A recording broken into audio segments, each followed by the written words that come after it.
Bienvenue sur Elle, cette finance. Moi, c'est Lucla. Ici, sur cette chaîne, on parle de finance et d'argent de manière très concrète, donc pour t'aider à faire gonfler ton compte en banque. Donc, si tu te sens frustré, perdu par rapport à l'argent, que tu aimerais comprendre comment ça fonctionne, que tu veux en savoir plus, que tu veux en avoir plus, cette chaîne est pour toi. Donc, abonne-toi et parlons finance. Aujourd'hui, dans la vidéo, je vais te partager 6 clés pour t'aider à gérer tes finances comme une pro. La première de ces clés, c'est de surveiller tes dépenses futiles et inutiles.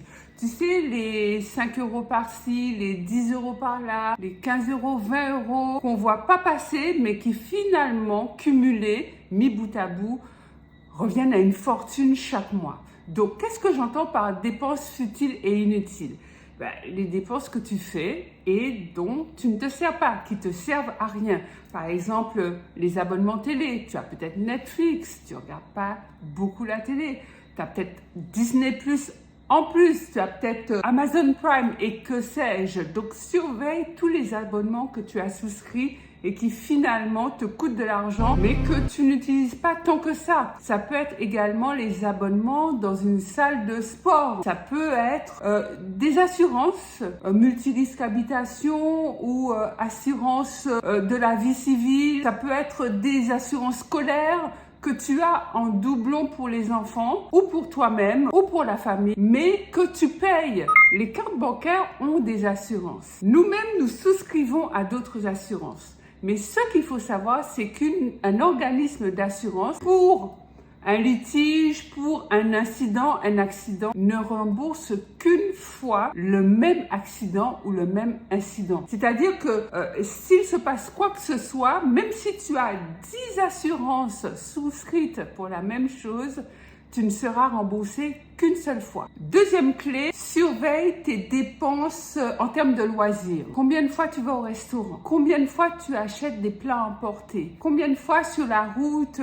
tu rentres dans une boulangerie, tu t'achètes un gâteau ou un croissant ou un pain au chocolat? Là encore une fois, ce sont des petites dépenses mais qui, cumulées, mises bout à bout, reviennent à beaucoup d'euros en fin de mois. Donc, ces dépenses-là peuvent être réduites, voire même supprimées si tu veux vraiment faire des économies. Quand tu rentres dans une boulangerie, tu achètes ton pain, tu ressors. Le restaurant, tu peux y aller 1 fois, 2 fois dans le mois. Mais pourquoi y aller chaque semaine, plusieurs fois par semaine? Tu vois ce que je veux dire? C'est pareil pour les plats emportés. Si tu fais tes repas chez toi, sur la semaine, que tu manges au bureau, ça te coûtera beaucoup moins cher que si à chaque fois, tu commandes. Il y a pléthore maintenant de sociétés qui livrent des repas, c'est vite fait. Une application sur le téléphone, un coup de fil et on est livré. Si on le fait 3-4 fois dans la semaine, et je connais des personnes qui le font tous les jours, imagine la dépense chaque mois. C'est-à-dire que sur ton salaire, si tu n'y prends point garde, 30%, voire même 40% de ton salaire va partir en frais de restauration rapide. Tout simplement parce que tu n'as pas pris la bonne décision de faire à manger chez toi. Troisième clé, le shopping en ligne. Ouais, nous les femmes, on aime trop 20% ça. Par là, on a des notifications tout le temps. 50% par là, Black Friday, les soldes, etc., etc. Tout est fait. Ce sont des plans marketing qui sont mis en place, de vraies stratégies marketing qui fonctionnent pour nous appâter et nous faire sortir notre carte bleue. Ça, c'est juste pas possible. En fait, si tu veux gérer tes finances comme une pro, il faut que tu arrêtes de choper en ligne. C'est un vrai gouffre financier. C'est-à-dire que tu dois plus te laisser appâter par une belle paire de chaussures, une belle robe, un beau rouge à lèvres que tu vois en ligne. Va d'abord consulter ta garde-robe. Combien de robes as-tu? Parfois des robes que tu ne mets même pas, des pantalons, des chaussures, des rouges à lèvres. Est-ce que tu as besoin d'un rouge à lèvres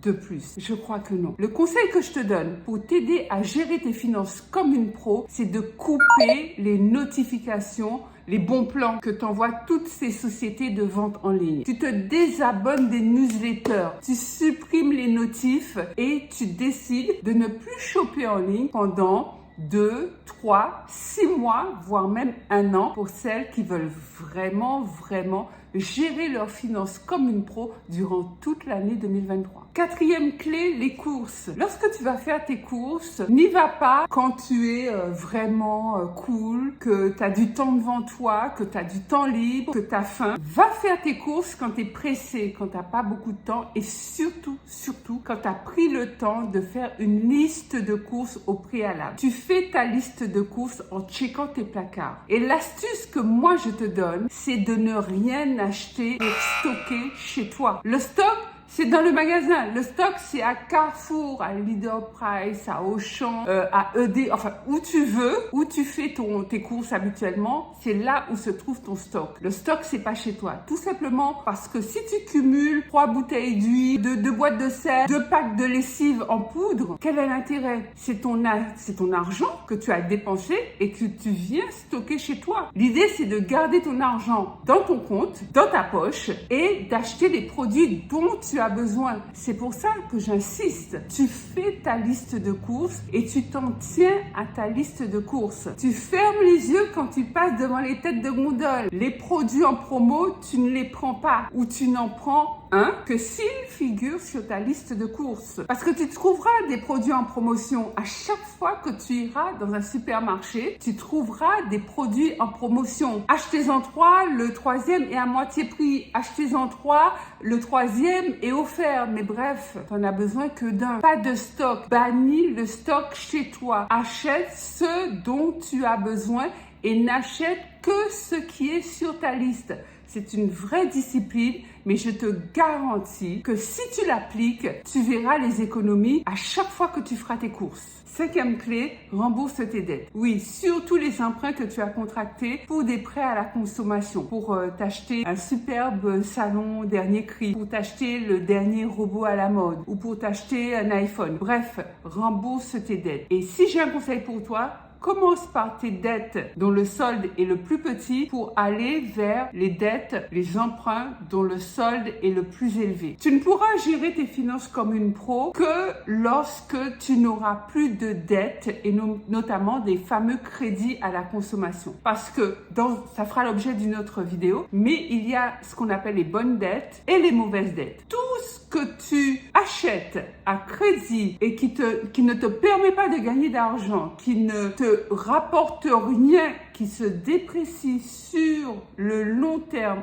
ou le court terme, ça fait partie des mauvaises dettes. Oui, y compris une voiture. C'est la raison pour laquelle, si tu as la possibilité de solder le crédit que tu as contracté pour l'achat de ta voiture, je t'encourage à le faire. Ça ne se fera pas forcément facilement, ça ne se fera pas forcément simplement, mais tu peux y arriver si tu mets en place un plan qui te permet, avec les astuces que je t'ai données, plus le bonus que je vais partager avec toi dans un instant, ça te permettra de cumuler de l'épargne et de te permettre de solder des achats aussi conséquents que l'achat d'une voiture. Puisque pour acheter un véhicule à crédit, c'est un crédit à la consommation que tu fais. Il ne s'agit pas d'un prêt immobilier, c'est bien un crédit à la consommation. Si tu veux t'enrichir, si tu veux faire gonfler ton compte en banque, supprime, évite comme la peste les crédits conso. Le bonus que je te donne pour gérer tes finances comme une pro en 2023,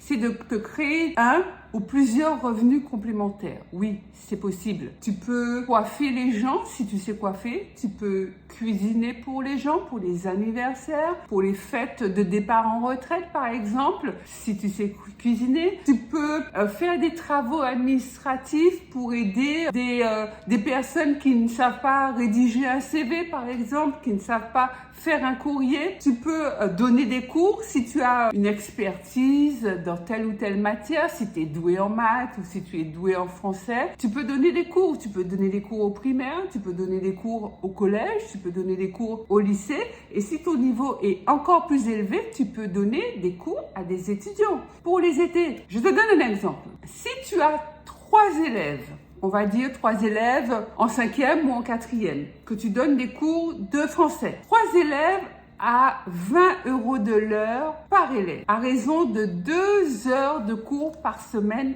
seulement. En fin de mois, ça te fait une cagnotte de 480 €.